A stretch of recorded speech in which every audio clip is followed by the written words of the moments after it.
Hey, welcome back everybody. Thank you so much for joining me on the channel. Hope you guys are all having a great day. I wanted to talk in today's video a little bit about octane levels. Now that is the octane in the gas that you usually provide for your vehicle. Now when you go to the gas station, you may already know what gas you just get, and there may be some reason, there may be no reason for it. A lot of people just get your basic gas, 87 octane. Then there's sometimes super, which is usually 89, and then there's premium, which is 91 or higher. Now a lot of people are on both sides of the fence. Some people think, oh, you want to use premium all the time, it's better gas, helps your car run better. Then there's other people that say, no, just use 87, it's not worth the added cost for, nothing. There's really no trade-off. So you kind of have both people that argue both sides of the field. But I kind of want to clear up the reasoning for the different octane levels. And like I said, usually it's 87, 89 is your medium grade, and your high grade is 91 through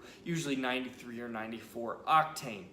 So let's talk about octanes in general. And obviously the higher the octane, the better the gas. And that is its ability to combust correctly at the best optimal times. So actually 87 is the easiest to combust, but that also means that it can combust out of sync. Now, cars have gotten a lot better over time. They've become much smarter. Their computers can attain a lot more than older cars. So what that means is by getting 87 octane, your car may get out of timing, and the combustion, which is when the air and the fuel come with the spark plug and actually combust in your engine, causing the power, it actually may be out of sync, and that's your timing. Well, your car nowadays can actually calibrate itself accordingly. So your average Honda Accord or Civic will see this and say, hey, this grade is a little bit lower or a little bit better. We're gonna change up the timing. And it can actually make these fine-tune adjustments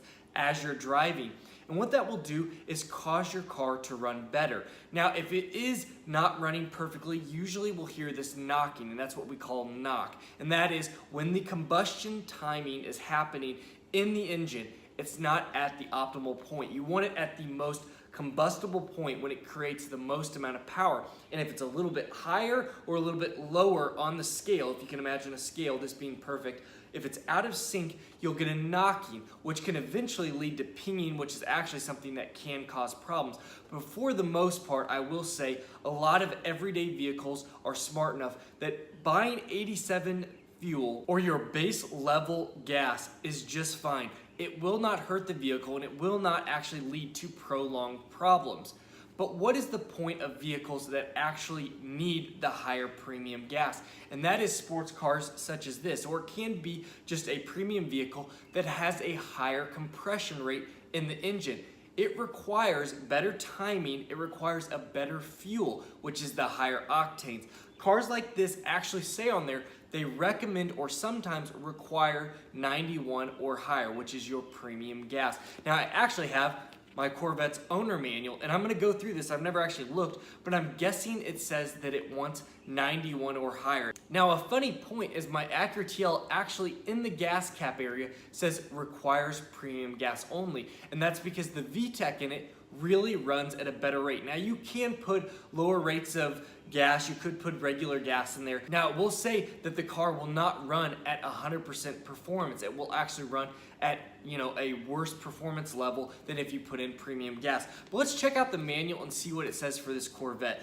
So if I go back, I'm gonna just head back to the glossary here and see what I can't find. I'm guessing under gas, and let's see here. Gauge, garage door, gasoline, 321.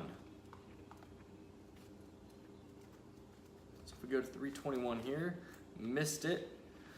Fuel, so let's see here. Use of the recommended fuel is an important part of proper maintenance of your vehicle. If your vehicle is a 6.0 liter, which is mine, the V8, use premium unleaded gas with a posted octane rating of 91 or higher. You may also use regular unleaded gasoline, such as 87 octane or higher, but your vehicle's acceleration may be reduced and you may notice a slight audible knocking sound. It's commonly referred to as spark knock. So that's kind of what I was telling you guys. So actually, even my manual talks about it is okay to fuel with a lower fuel, but it just may not run at 100% performance rating. Now it does say running at anything lower than 87 octane could cause heavy knocking, which could cause issues down in the future. And then it actually even says that for the 7.0 liter V8, which is the Z06 version of this, you don't want to run anything lower than 91 octane. It actually prefers 93 if you want to run at the highest premium quality. If 87 octane is used, do not perform any aggressive driving maneuvers. So that engine, again, is rated for higher compression. The higher the compression in the engine, the more it requires out of the gas. So again, if you're driving an everyday vehicle, save your money. Go and buy just the F87, unleaded regular gas. There really is no reasoning. You're not going to really save anything as far as performance. You're not going to save anything as far as, quality of mileage per gallon. So, keep that as food for thought. But if you're driving a sports car, you can get away with driving 87. It's going to save you some money, and you're probably not going to have any major wear and tear on the engine over time, but it's never going to run at its pure performance. And that's half the reason why you buy these cars. So another reason to look into buying those gases. So as gas goes up, if you start, seeing gas go up, maybe throw in some 87 if you want to save yourself some money. If not, you can always choose the highest premium and it's going to run at that better. But again, regular cars don't need it. So I thought I would talk to you guys a little bit about this. It's pretty interesting. Go and read in your manual and see what your car says, because each car is going to be a little bit different, and the manufacturer manual is always the best way to talk about it. I'm actually shocked. I figured it would say it required 91 or higher, which is what it says for the Z06, but I guess for my 6.0 liter, it does not require that. It can run on 87.